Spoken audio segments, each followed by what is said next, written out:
நம்ம முன்னோர்களாகிய தாத்தா பாட்டியை போல் ஆரோக்கியமாக இருக்கணும் அப்படின்னா இந்த வீடியோவை ஸ்கிப் பண்ணாமல் பாருங்கள். நான் அதுக்கு 50 கிராம் சோளம், 50 கிராம் கம்பு, 50 கிராம் ராகி, 50 கிராம் முழு சிறுபயிறு, 50 கிராம் முழு உளுந்து, 2 டேபிள் ஸ்பூன் வெந்தயம், 1 கைப்பிடி அளவு ஜவ்வரிசி, 1 கைப்பிடி அளவு சம்பா அரிசி.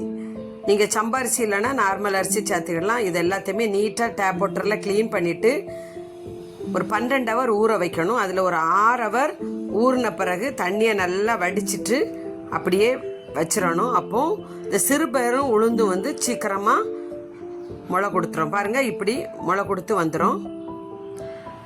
இப்போ நம்ம இதை எல்லாத்தையுமே மிக்சரில் கிரைண்ட் பண்ணி எடுத்துருவோம். நீங்கள் கிரைண்டர்லனாலும் கிரைண்ட் பண்ணிக்கிடலாம். நான் மிக்சரில் கிரைண்ட் பண்ணி எடுத்துருக்கிறேன். இது இட்லி பக்குவத்துக்கு இருக்குது.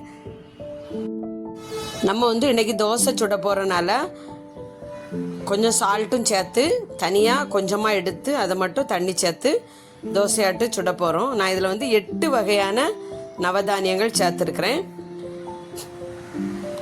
இப்போ நம்ம அதை வந்து தோசையாட்டு பண்ண போகிறோம். இதில் என்னென்ன பெனிஃபிட் இருக்குன்னு பார்ப்போமா? நீண்ட நேரம் பசியை கட்டுப்படுத்தும், உடலுக்கு தேவையான சக்தியை வழங்கும், எலும்புகளை வலுவாக வைக்கும், செரிமானத்தை ஆரோக்கியமாக மேம்படுத்தும், இரத்த சர்க்கரையின் அளவை கட்டுப்படுத்த உதவும், நோய் எதிர்ப்பு சக்தியை அதிகப்படுத்தும், இதயத்தை வந்து ஆரோக்கியமாக வைக்கும். இதில் வந்து புரதமும் மற்றும் நார்ச்சத்து நிறைய இருக்குது, இரும்பு சத்து இருக்குது. பிறகு தினசரி உணவாக கூட நம்ம இதை பயன்படுத்தலாம். இவ்வளவு ஹெல்த்தியான உணவை வந்து நம்ம பயன்படுத்தாமல் இருக்கிறீங்க அப்படின்னா இனியாவது இப்படி தோசையாட்டோ அல்லது இட்லி ஆட்டோ பண்ணி சாப்பிடுங்க. சின்ன பிள்ளைகள் முதல் பெரியவங்க வர நல்ல இன்ட்ரெஸ்டாக சாப்பிடுவாங்க. நான் இன்னைக்கு இது கூட புரோட்டீனுக்காக 2 எக்கை வந்து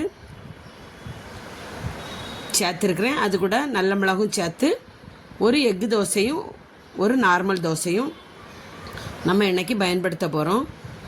இப்படி நீங்களும் உங்கள் குழந்தைகளுக்கும் உங்கள் வீட்டில் உள்ளவங்களுக்கும் பண்ணி கொடுத்தீங்க அப்படின்னா அவங்களும் நல்லா ஹெல்த்தாக ஆரோக்கியமாக இருப்பாங்க. நோய் எதிர்ப்பு சக்தியும் உடம்புல வந்து அதிகமாக இருக்கும். இது கூடவே நம்ம வந்து இன்றைக்கி வெள்ளரிக்காவும் சிக்கனும் வச்சுருக்கேன். சட்னி வேணாலும் நீங்கள் சட்னி சேர்த்துக்கிடலாம். God bless you all.